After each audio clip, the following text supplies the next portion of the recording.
Bingelela igumgedlela ngesibingelelo esikhulu sasezulwini esithi ngekhethe inkosi enkulu yasephakameni ungazwezulu phakathi apho. Uma ususenkingeni uzikhohlwe yikho konke, uzukhohlwe ngisho na uNkulunkulu wakho imbala. Ngenxa yokudunyelwa yikhanda njengaso isizwe sakwaZulu. Sekukhohlakele izinto eziningi ngisho nemikhosi emikhulu ebiyenziwa yilesi sizwe. Eminye imile. Ngenxa yalabelungu abafikile kulesi sizwe. uNkulunkulu abasamazi. Nawo umkhosi wokweshwama usuyimvela kancane ngoba phela kunezimpi. Sizokhumbula phela ukuthi naye uShaka lo waze wavala ngisho usiko lokusoka ngesimo sezimpi ezazikhona. uShaka yena into yamkhalisa kakhulu ukuthi wathi uma isizwe sinjena izinsizwa zonke zisentabeni uma singahlaselwa ezinye izizwe kuyomiswa kanjani. Wabe sethi uShaka kwafanele lusiko lokusoka lwenziwe emakhaya, umuntu nomuntu azenzele indodana yakhe. Ngaleso sikhathi phela uShaka yikho into ayiqaphele njengengosi.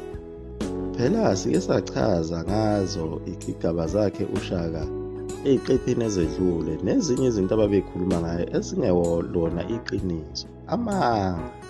Njengako lokho kuthiwa uShaka kuthiwa wayengabathandi abantu abafishane ngoba abakwazi ukubona impi isekude.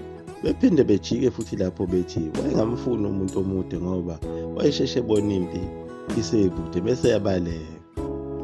Zonke lezi zinto kwakuzimvudane nje ezayiqhamuka nabo laba bantu abasebedliswe amathe abelungu. Siyichazile le ndaba yokuhlinzwa komuntu wesifazane owayekhulelwe ukuthi nakhona yayingekho leyo nto leyo.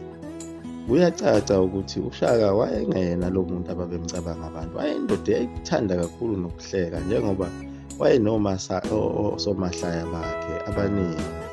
Esibale kuye naye uManyosi lo. Ikhona nyenye insizwa yakaVilakazi nayo eyosomahlaya wakhe uShaka.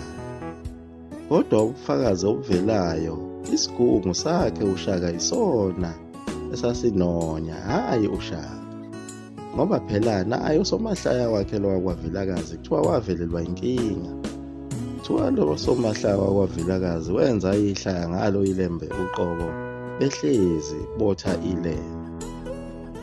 Wathi lo somahlaya inkosi iyaduma ibe ihlezi. Njengoba sizazi izibongo zakhe uShaka ezithi noduma ehlezi kaMenzi. Kodwa ngalesi sikhathi ke behlezi inkosi lena yaphunyuka yabhodla ngokhalo. Basebezwa abaningi bathi indaba ezitha. Babe sethi uVilakazi lona indaba ezitha inkosi iyaduma ibe ihlezi.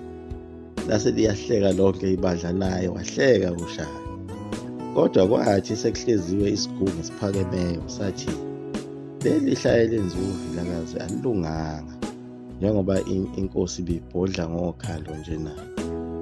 Isinqumo sathathwa isigungu esiphakeme sathi isigungu ngcono uVilakazi lona abulawe ngoba wedelele inkosi. Kodwa lensizwa yakaVilakazi khona wayiluma indlela wathi ayicele empunzini.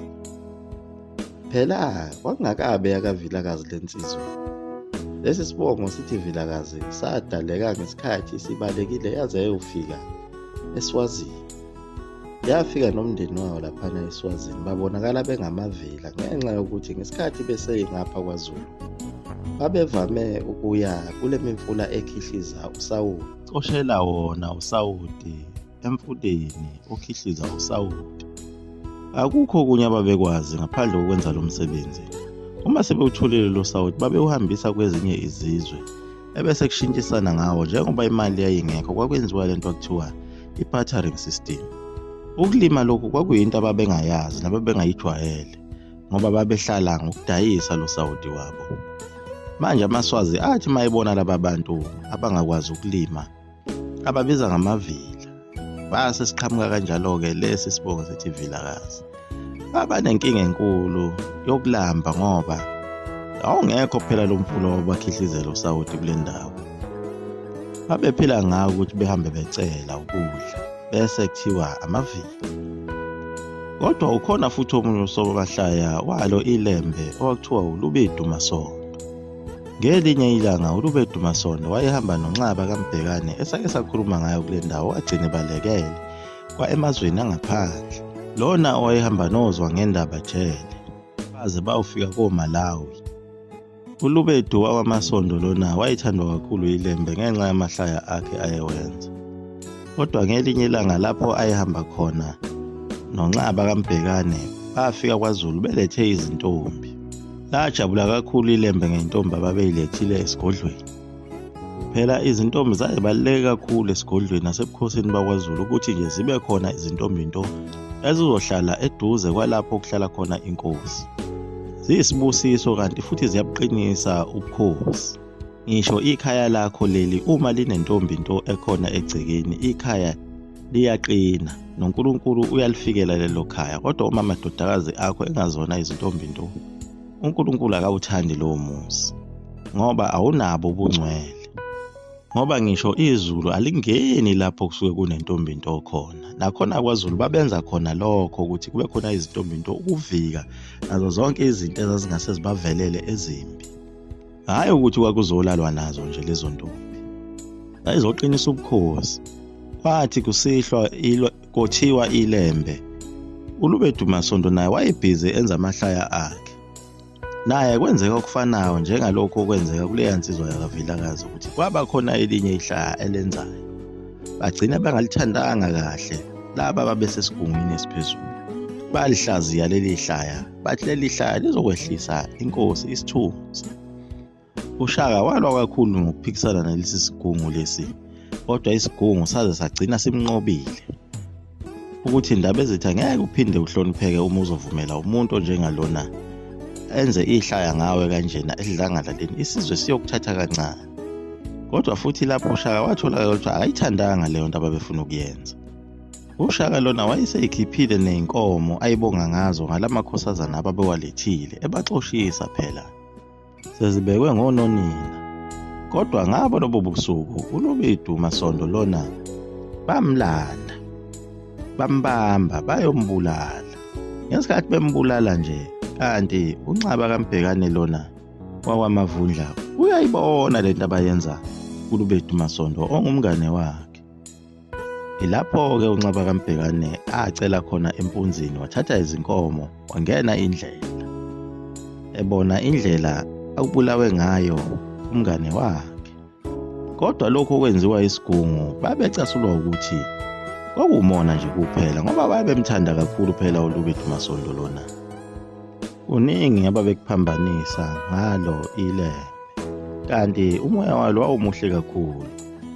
Futhi nangakho ukubukeka kwalo lalilihle ilembe ngoba unina noyise babehlanganiswe yibona ubuhle. Sokhumbula phela esigabeni esidlule sike sachaza ngaso ukuthi intombi lena phela yaselangeni yayizwe ngokuthi kunensizwa enhle kakhulu yakwaZulu. Kanti naye uNandi lona engoselangeni wayibatshazwa ngobuhle. Manje iyadida indaba yokuthi manje yilapho-ke ifika idide khona-ke leyo ndaba yokuthi wayingatholakala kanjani umntwana ofana naleya ndoda yakwaCele eyayidlala emidlalweni wakhe uShaka emuvini phela.